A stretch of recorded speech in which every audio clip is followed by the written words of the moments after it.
It's been said that every quilt tells a story, and it's so true. But I also believe every quilter has a story to tell. I wanted to hear about the people behind these wonderful quilts and thought you'd enjoy hearing about their lives also. Welcome to A Quilter's Life. Alycia Maurer has had some interesting jobs. The ones she enjoyed the most were at Sprint in the fraud department and Alycia Maurer Studio and Fabric. Yes, I said fraud. Alycia had this important job to keep us safe from those that would take advantage of us. Now she works at Alycia Maurer Studio and Fabric, where she welcomes customers and helps them find what they need. I'm thankful to Beth Gude, who works alongside Alycia, for sending Alycia my way. Alycia, thank you so much for joining me on A Quilter's Life. Thanks, Paula. It's really fun to be here. I want to start with, where were you born and raised? I was born in Santa Barbara, California, and I lived there about a year, and then we moved to the Midwest in the Kansas City area. Lived in the Kansas City area for several years until about third grade, and then we moved to Northwest Missouri. And I lived there, graduated college at Maryville, Missouri, in Northwest Missouri State, and then got a job in Kansas City right before I graduated. So I've been in the Midwest most of my life. Oh, wow. From the West to the Midwest. Yeah. I would have liked to have stayed at Santa Barbara probably, because the ocean always calls me. Really? Yeah. I love the beaches. It's my favorite vacation. Huh. When you say the ocean calls you, have you been able to go back out to the Pacific, or have you traveled to the Atlantic? I've done both. I've been to both. So I've been to San Diego, and I've gone to Cabo San Lucas, Mexico a couple of times. But I've just never been to Santa Barbara. I even remember the hospital that I was born at. It was called Cottage Hospital. I think someday I'd like to go there. My grandparents lived there for a while, and my mom was a young single mom with me as an infant, and it'd just be interesting to kind of see where they lived. I have lots of pictures of them on the beach doing fun things. Oh, neat. Well, I hope you get to do that. Yeah. Do you have a special childhood memory? Most of my special childhood memories really revolve around my grandparents. They were a constant in my life. And I have one memory that I still have a piece of it today. I was about 5, and I was playing underneath the quilt frame that my grandmother was quilting a quilt for me on. And it's a light pink quilt with applique flowers on it. And she was quilting that while I played under the frame. My granddad had hooked up a frame that could raise and lower from their living room ceiling. And I still have that quilt today. It was my blanket on my bed until I went to college when I was 18. And it's beyond repair now, but I still have it on my shelf in my sewing room, and I can see it every day. Wow. Now, when it was on the frame, did you know she was making it for you, or did you find that out after it was made? I knew she was making it for me. Yeah, I think I might have even helped pick out colors, or she asked me the colors that I wanted. What a special relationship and such a special memory. Neat. Mm-hmm. Yeah, they were very, very special people. And just whenever I think of grandparents, I think of that's what they should be, just like they were. Wow. You mentioned that you started working when you were in school. In high school, I worked at the county courthouse, and the man that was the county collector also had a bookkeeping service. So I worked at both places. And until I was a sophomore in college, I would work during Christmas breaks and summers in college at that time. But then in high school, I would work after school. Or when I was a senior, we had a program called COE where you could work during the school day for part of the day anyway. So I did that. But I usually held multiple jobs. I was also a waitress in high school, and I was a lifeguard at the pool. And when I got to college, I bugged the local bank practically daily until they finally relented and hired me in their bookkeeping department. I had a full schedule at school, and I worked at least 20 hours a week, if not more. And I was a favorite for the ladies that worked at the bank to have me work for them on Saturday mornings at the drive-up bank. They didn't like working Saturday mornings. So I was a poor college student. I was happy to take that shift for them. But it got me really great experience. So I had a job before I graduated college in the Kansas City area with an insurance company. And that job really only lasted 3 months because the company was bought out and moved to Texas, but they paid me a bonus to stay. And I got a job at Whirlpool after that. And then that closed. So I worked at Commerce Bank Shares, the bank holding company, for about 5 years. And then I went on to Sprint, where I worked there for about 20 years. And my last job there was my favorite one. I worked in fraud, and I mitigated the fraud on the online portal for customers. And I just loved that job. It was juicy.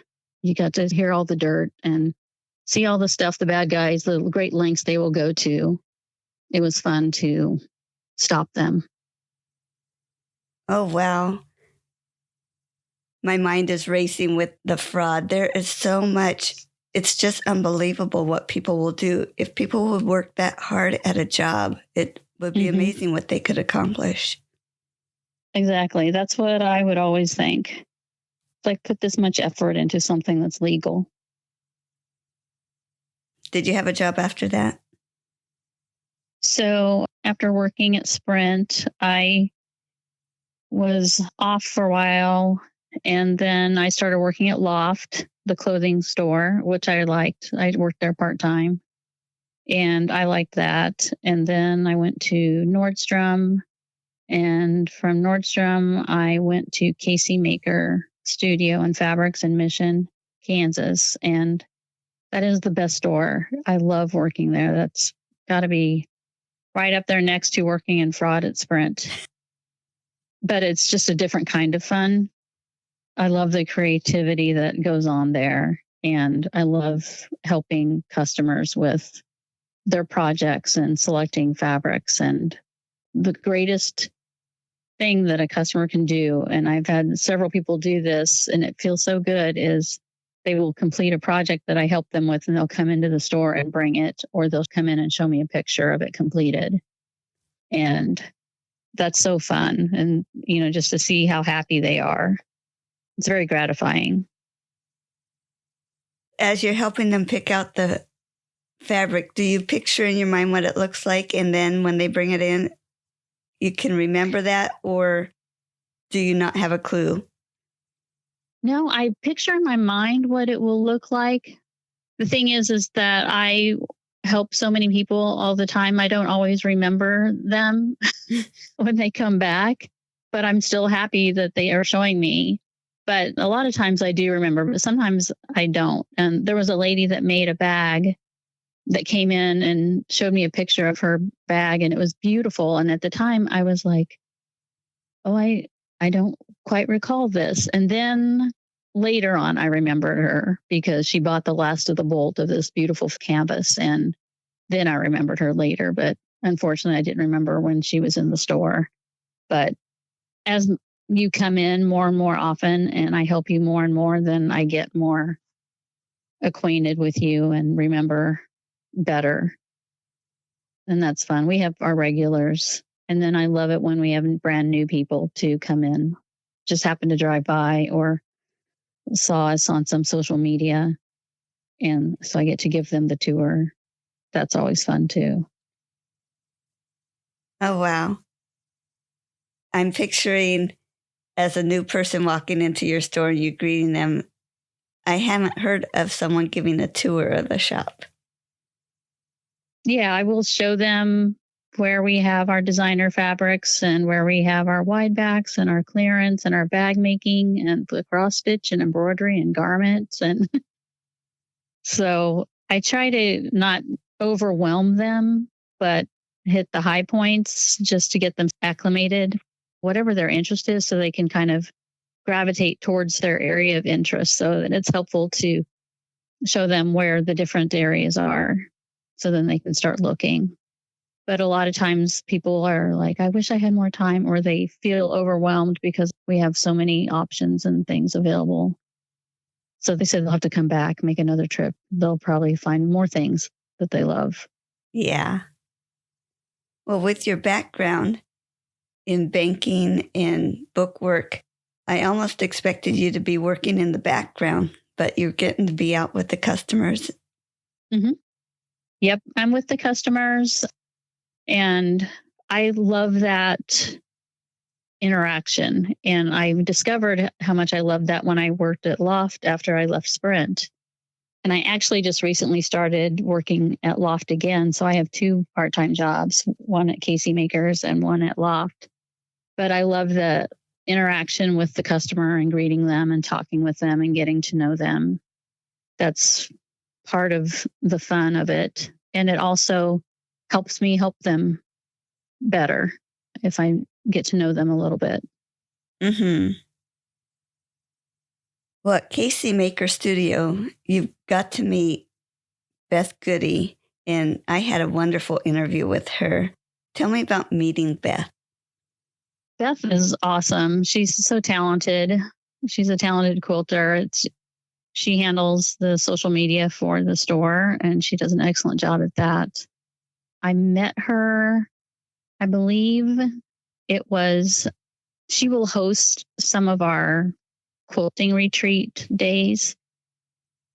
And I believe that's the first time I met her, was at one of those when she came into the store and was talking about the quilting retreat items, activities and things like that. And she introduced herself that she was hosting that. And that was her role with the store. Part of her relationship with the store is hosting some of those quilting retreat days and then also handling the social media. So we just kind of hit it off. She's very sweet.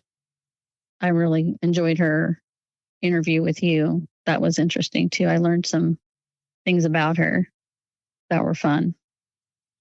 Well, thanks for listening. Yeah, it was a good one. I've listened to a few more since then. I have a list of podcasts that I like. So, Oh, great. Where are you living now, and how did you get there from where you were born and raised? I live in Olathe. So I moved to Kansas City from Maryville, Missouri, where I was going to college. In the late 80s, I moved to Kansas City and then lived in Overland Park. So I've kind of lived not in Kansas City, but in the suburbs my whole time that I've been here. And I currently live in Olathe, and I moved to Olathe to move in with my life partner, Bob. And we've been together almost 12 years now. And we have a nice life. I appreciate him very much in that he's supportive of my quilting hobby and helped me to redo my sewing room. He's made me a ironing surface that fits over my ironing board that's 24 by 60 inches. I don't know what I would do without that. So I appreciate that he is very supportive, and he likes the things that I make, and he's learned a lot about quilting. And so he will have his eagle eyes looking at something I've made, and he'll say, "Oh, you didn't miss any points this time," or offer, encouragement in that way. He's like, "You're getting really good at this, Alycia. You should sell your quilts." It's great to have that support. It is. Yeah, for sure. Is there anything else about your family you would like to share? I have 2 younger sisters. So I'm the oldest, and then we are all pretty close in age. I have a middle sister that's 2 years younger than me, and a youngest sister, she's 3 years younger than me. My two sisters are only 11 months apart. My middle sister lives in Texas, and my youngest sister lives in Colorado. And my mom passed away in 2016 of cancer, which that is a terrible, horrible disease. And I miss her a lot, but I got to spend the last couple of weeks with her because I had left Sprint at that time. And so I think that that was a good thing. And that's about it. So sorry about your mom. Thank you. It sounds like you and your sisters are pretty spread out. Do you get to see each other? We don't get to see each other very often, no. We're not really very close. Yeah, that happens as we grow up and move out. Yeah. And part of it is after my mom passed away that happened, that it created more distance. So before we would always get together to visit my mom. So it makes it a little different when you don't have that. Yeah. Besides quilting, are there other crafts that you have done in the past or that you do now? Back in the day, I did cross stitch. I did these elaborate patterns. The design company was Lavender and Lace. Very elaborate. A lot of times they had like angels or things like that with the folds in their gowns and things like that. And I made a beautiful wedding bride and groom from that pattern for my best friend when she got married.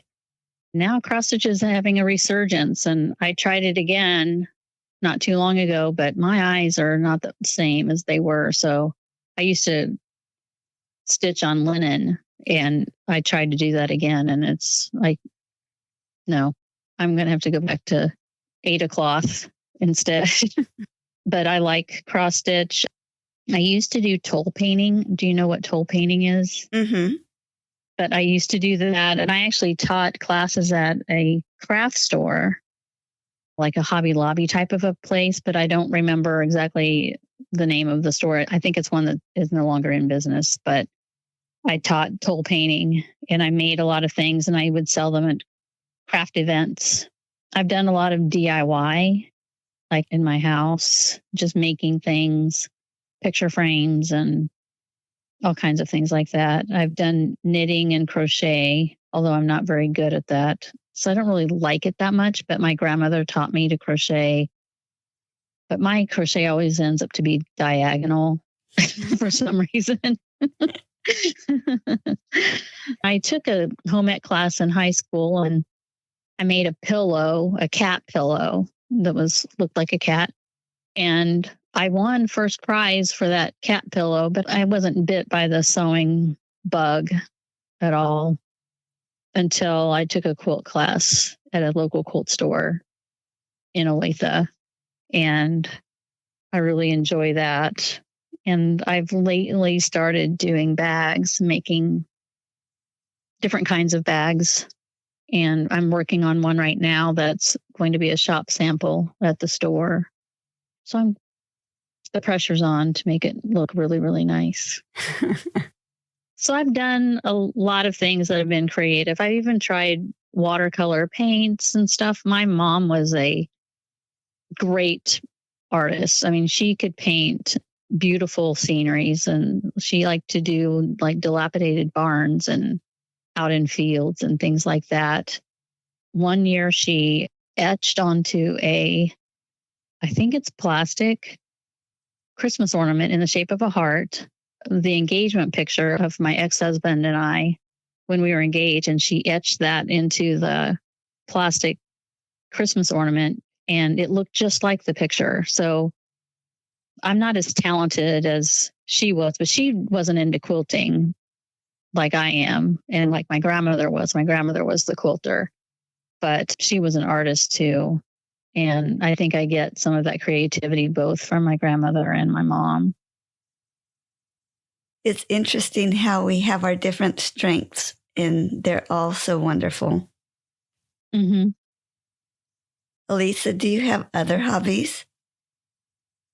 Bob and I really enjoy sporting KC, the MLS soccer team in Kansas City. We enjoy watching that. We used to have season tickets, but now we just watch it from home. But we follow the team and the games and stuff. So it's something we enjoy doing, and we do it together. I like to read. I always have a book going as well. So I would say that's my hobbies. Have fun. Yeah, quilting kind of consumes my time for now. I get up early in the morning, usually around 5, and I'll go to my sewing room first thing, and then I can sew something before I go to work. So when you're sewing, do you get to listen to a podcast or an audiobook? I will listen to podcasts. I need to use my earbuds more because I share a wall with my daughter lives with us, and her room is right next to mine. Although nothing really wakes her up, but I try to keep it low. And if I have it low, then I can't hear it because of my sewing machine. Yeah. But I need to use my earbuds more often because I can hear with my earbuds. But I enjoy listening to several podcasts, although I don't always think of doing it. I just will come into my room and just turn on my sewing machine and go. But I have not tried listening to audiobooks. I feel like I wouldn't catch all the detail because I would be concentrating on sewing. Yeah. That's why I don't have a YouTube playing or anything in the background, because I would want to see it. Do your hobbies somehow show up in your quilting? Like, I haven't made a sporting KC quilt. I've thought about it, but finding the fabric is difficult. I made some masks during COVID of sporting KC. I was able to locate some then, and I have not cross-stitched on a quilt. So no, I wouldn't say. I just focus on the pattern. I'm a rule follower and a pattern follower. I don't veer too much from the pattern. That's interesting. Like I said, we're all made so different. And I'm one that my first thought is, how can I change the pattern? And you're the one that wants to follow the pattern. That's so neat. Mm-hmm. I'm planning on teaching a bag class at KC Maker. The owner already announced it. And so I've kind of had to sort of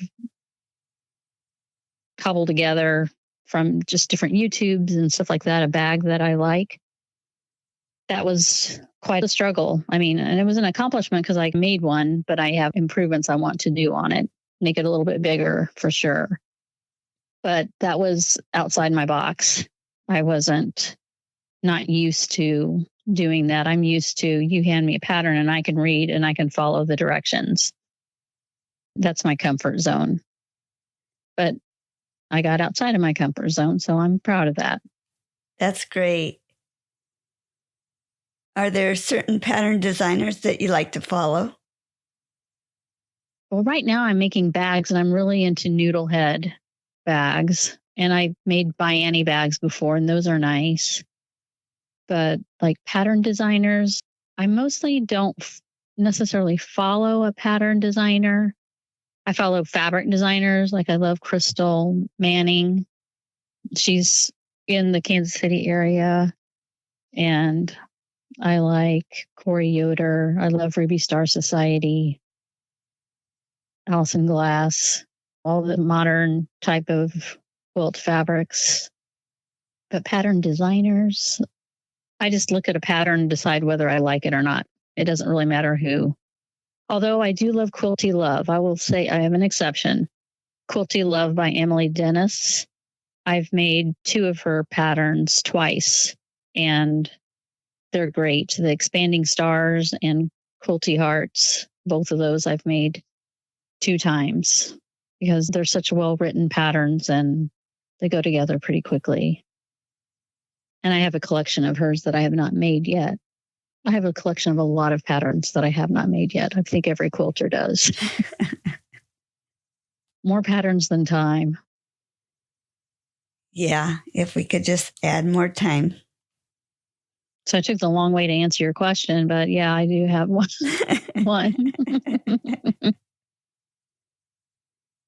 Tell me about who introduced you to quilting. Well, you mentioned your grandmother. Mm-hmm. Yeah, that's who introduced me to quilting. And I had a quilt top, a double wedding ring quilt top that she and my great grandmother had pieced, but had never finished. And my mom had given this brown paper bag to me with this quilt top in it and a shoebox filled with the templates that they had used out of the backs of Hallmark cards and some of the scrap pieces and stuff, some units they didn't incorporate into the quilt top. The top was completely finished. And my goal, that's why I took the quilting class, was I wanted to finish that quilt top that my grandmother and great grandmother had started. So I took the quilting class at the quilt store in Alycia, and it was machine quilting, which I knew going in that it was machine quilting, but I thought I need to start somewhere. I just enjoyed the machine quilting, and I wanted to have that quilt top hand quilted because that's what my grandmother did. So I did find a woman on Etsy who I had to trust her. I interviewed her probably 7 times, and she had me pay in advance, and I shipped it to the East Coast, and she hand quilted it and sent it back to me, and it was beautiful. It's my prized possession. And she stitched an ivy design in it that represents the 4 generations: my great grandmother, my grandmother, my mother, and myself. And I look at this quilt every day and I see fabrics that my grandmother used to make me and my sisters and my cousins clothes.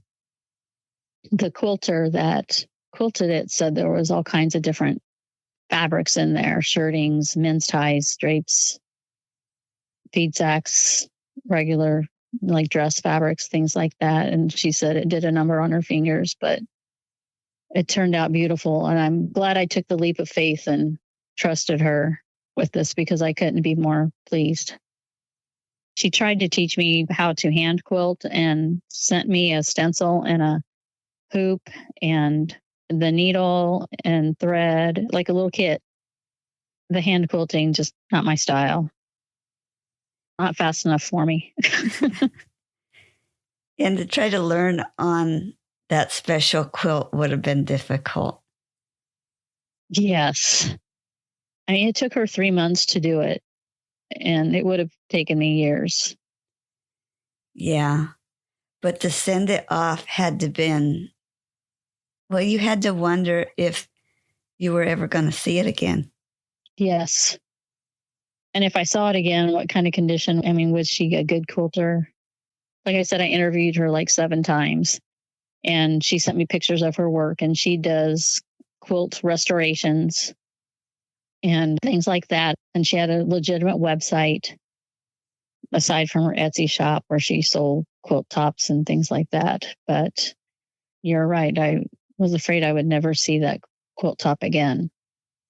Some part of me, I felt better after the 7 interviews, but we're still in contact today. And I got that done in 2016, shortly after my mom passed away. Oh. Her name's Judy, and we still are in contact today. Oh, great. But that has to pull in other ties if that was around the time your mom passed away. Yeah. When she was in the hospital, I had taken the quilt top to her. One thing I regret that I didn't ask her, and I'm not sure that she would have even known, was who this quilt was actually intended for. Because I don't know that. My grandmother gave it to my mom, so I don't know if she intended it to be for her or what, but my mom's not here to ask now. Yeah. Wow. Hadn't even thought about that. Usually the double wedding rings were meant for wedding gifts, and my mom never married. So I don't know, maybe that's why it went unfinished. But I'm just making assumptions. I have really no clue. Yeah. Boy, you have a mystery. I have a mystery. I do.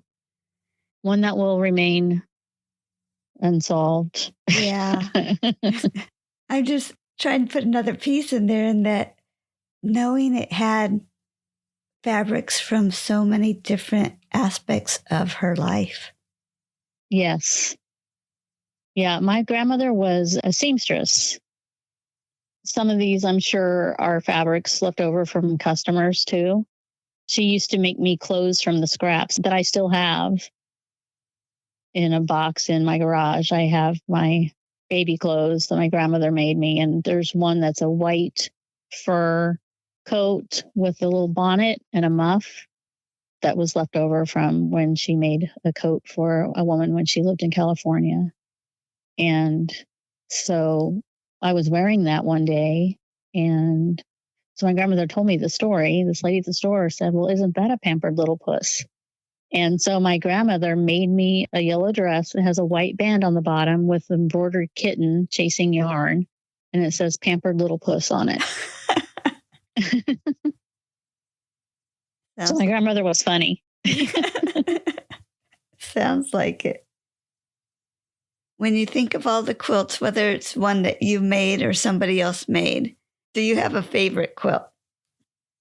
The double wedding ring from my grandmother and great grandmother. It's my prized possession. I love that quilt. It's beautiful. It's bright. It has all the memories of clothes that she had made in it. I love this quilt. It's my absolute favorite that I have. So when you're quilting, do you ever think of, especially ones you're planning to give away, do you ever think that someone will have that kind of memory for this quilt you're making? I hadn't thought of that before. What I do, and this might seem kind of weird, but when I'm making a quilt, I need to have who it's for in my mind, because while I'm making it, I think of them. And when I give it to them, it means something. I feel like it gives it more meaning, and that it was meant for them. I have made quilts before and given them to somebody when I didn't have the intended person in mind. The person that received it, I didn't have them in mind while I made it, and it felt to me like an empty gift. I don't think that they felt that way because they wouldn't know, but it felt like an empty gift to me. It needs to be full of love. But I don't usually use scraps of. No, that's not true. I'm working on a bunch of scrap quilts right now, so that's my theme right now. But I have not previously done scrap quilts. I've mostly bought new fabric and made them. I have such a list of babies I need to make quilts for that I haven't gotten to a point where I could just make a quilt to make a quilt.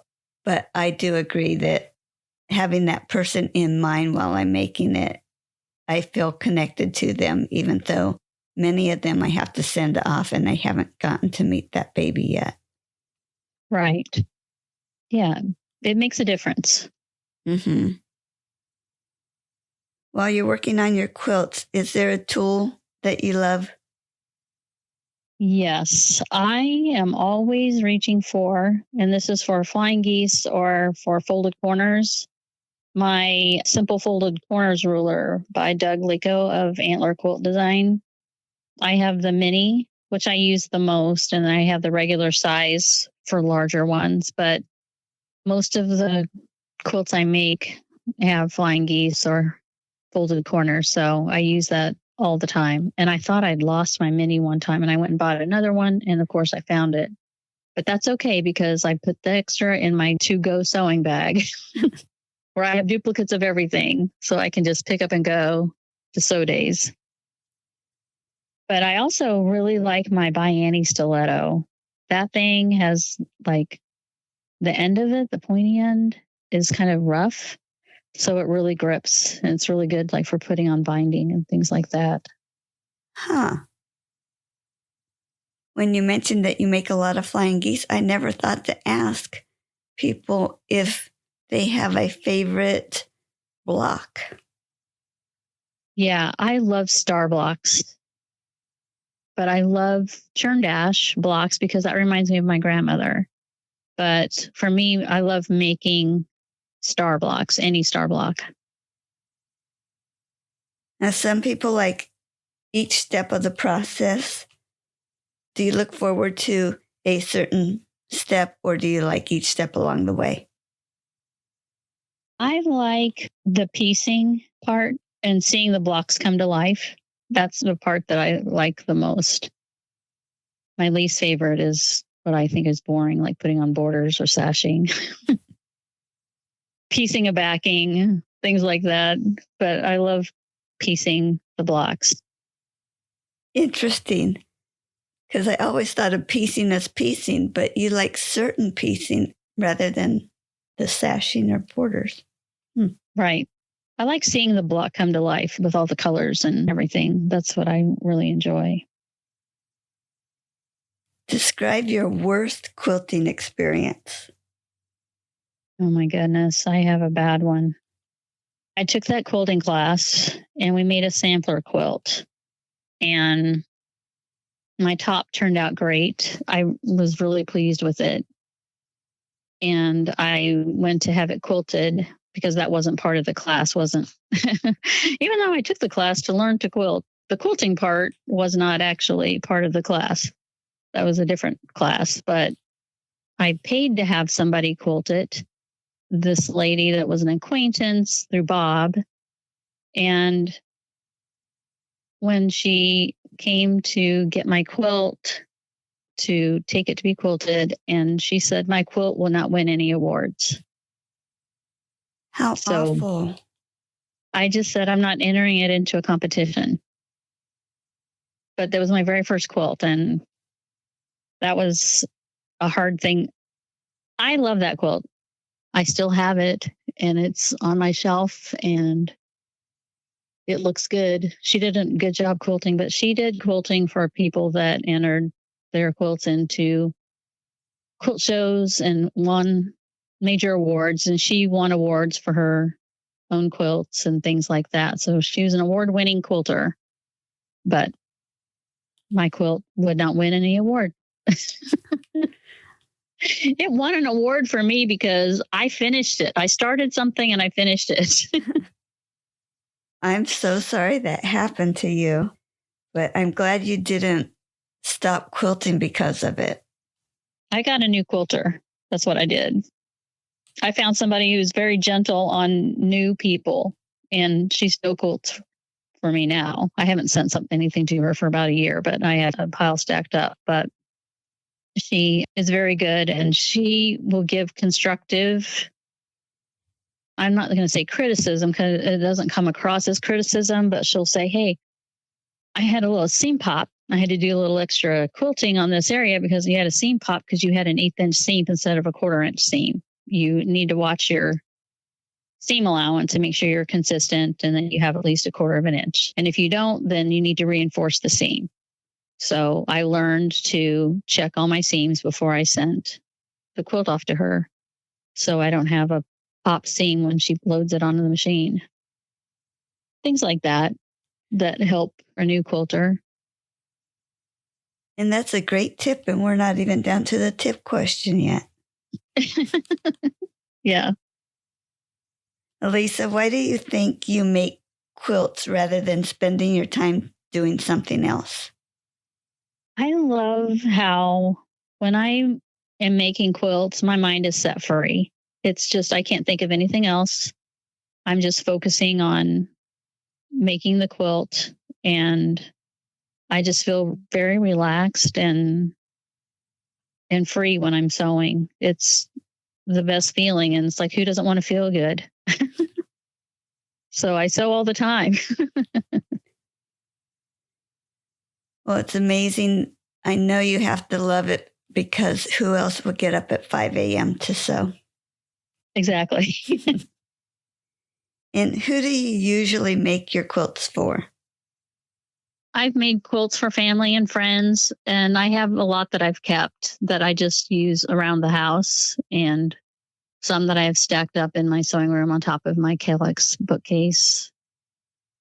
I've made a few tops and donated them to be finished for Kansas City Hospice. It's only been a couple of quilts that I've done that for. But yeah, just pretty much family and friends or myself. Mm-hmm. That's why Bob thinks I need to sell my quilts because I'm getting quite a collection. Do you have a special project going on right now? I'm working on Scrappy Irish Chain, and it's a quilt along that's hosted by Corey Yoder. It requires almost 1,000 2.5-inch squares. And my goal was to have no repeats in the 2.5-inch squares, just for my scraps. And I got to about 850 2.5-inch squares with no repeats.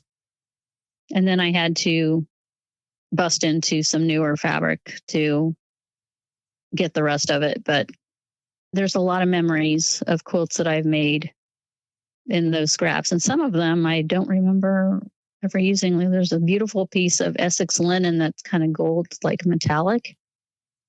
I don't remember ever using that in anything, but I had some of it in my scrap bid. But most of it I do remember. And I remember the quilt I made and who I made it for. Isn't it fun to have those memories come back as we're quilting? Yeah. Yeah, it's fun. And I learned a technique from Corey on how to pin your pieces so you can keep them straight and not have a piece go stray and not be in its right place. So nice technique that she has. She has a YouTube on. So it makes it go faster too. Nice.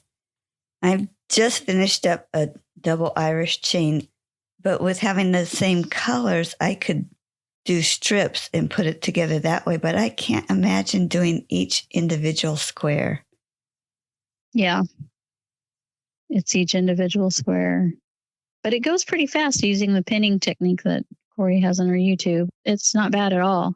I just do 2 columns at a time, alternating. It's like 9x9. So it's an 81 patch. So I have 9 columns, and her technique helps you keep all that organized and straight. And I've used it. I made a mini duffel bag by Knot and Thread Design, and it was a patchwork duffel bag, and I used the same technique to keep my pieces straight. I have a project board that's 18 by 18, and I have all of my stacks of 2.5-inch squares out all the time, divided by color. So I just pull from the top of the stack. I don't fuss too much about moving things around. It's good to have a process. You need that. Mm-hmm. Can you describe your sewing space? So it's a spare bedroom in our home. It's fairly small. It's probably like 10 by 12 or something like that. I have a 5x5 unit from IKEA called a Calyx. So it has 25, 12-inch, 12.5-inch or so cubbies that I have bins in. And the bins, I have tools and fabric. And so I have fabric everywhere. And I have my ironing board in the middle of the room. And I have a cutting table against one wall. So Calyx unit against one wall, my cutting table against another wall, my sewing machine against another wall. And then I have my printer and my laptop and my computer cabinet on the other end of the room. And then in my closet, I have bins where I have my scraps by color. And my stash by color is normally in the basement, but I'm working on another project where I need my stash by color in my sewing room. So my sewing room is kind of a wreck with all of those bins in the middle of the room. But it's a functional space. It serves its purpose, and Bob helped me to design it. We did a layout in the garage with cardboard templates and chalk on the garage floor to kind of get the most efficient work configuration, I guess. And it's worked out really well. I'm happy with it. Neat. So you didn't have to put up everything and then move it all around again. You had a plan in place. Made a plan. I cleaned out the entire room, emptied it. I had a quilter's garage sale where I made several thousands of dollars because I had accumulated too much stuff as a brand new quilter. I didn't know any better. I used some of that money to buy the new furniture for my sewing room. I would highly recommend a quilter's garage sale if you have that much stash to de-stash. It went really well. I had people driving an hour and a half, 2 hours away. And I didn't sell it at rock bottom prices. It was probably 25% off retail. And you advertised it on social media? Yeah, Facebook Marketplace. I didn't give my address until somebody responded and said they were coming, and then I would give them my address. I didn't want my address being out there. No. For everybody. The only mistake I made, I would say, is I ran it myself. I was alone. So it got really busy. So I would recommend have another person to help. So you don't have so many people waiting around for you. I didn't cut any yardage. Everything was already pre-cut. Or they had to buy whatever the yardage was. I wasn't subcutting anything for them. Yeah. But that's how I got my furniture for my sewing room. Yeah, I cleaned out the entire room, emptied it, and sold the extra stuff, and then bought the new furniture and just organized it. Wow. Do you have a quilting tip? So when I first started quilting, in the quilting class that I took, we made 6.5-inch squares, but they were simple, like rail fence and friendship star, nothing real hard. And another person that I had kind of gotten acquainted with through a Facebook group said I should try Moda blockheads. They were 6.5-inch unfinished squares. Well, their 6.5 unfinished blocks were a lot different than the beginning quilting book that I used. Lots of little pieces, and my blocks came out wonky. And there were some nice people in the group that said, hey, are you starching your fabric? So they recommend I starch my fabric before I cut it to the consistency of paper. So it's kind of stiff. And that really made a huge difference. And when people are having problems with their blocks not being the right size or being wonky, I always recommend that as one of the first things to try because it improves the sewing and cutting accuracy tremendously, in my opinion. It really helped me a lot.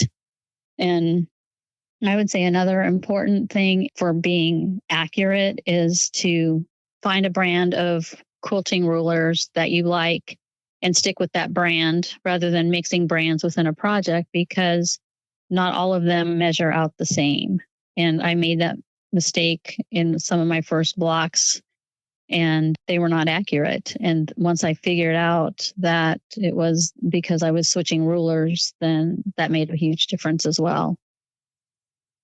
It amazed me to learn that not every inch is the same as somebody else's inch. I know. It defies reason. What can you count on then? They always say not to use your mat too for measuring because it's not accurate. Yeah. I have laid them out to see if the lines are the same or not to double check. Mm-hmm. Yeah. Good tip. Thank you. Mm-hmm. Was there anything else you wanted to share with us? I would just say if you're a creative type and you haven't tried quilting before, take a basic class at your local quilt store, or you can watch YouTube videos to learn how to quilt and see if it's something that you like. Visit a quilt shop and ask questions. you just might find a lifelong hobby.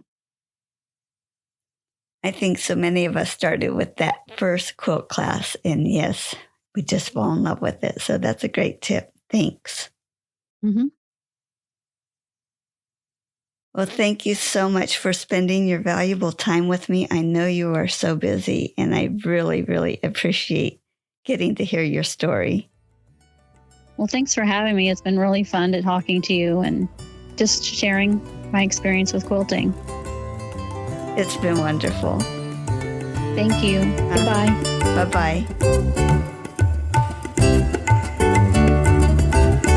You can find more stories on aquilterslife.com or subscribe on your favorite podcast player so each episode will be downloaded automatically. Also, I want to hear about you and your wonderful quilts. Please contact me, Paula Chamberlain, through the website to set up an interview.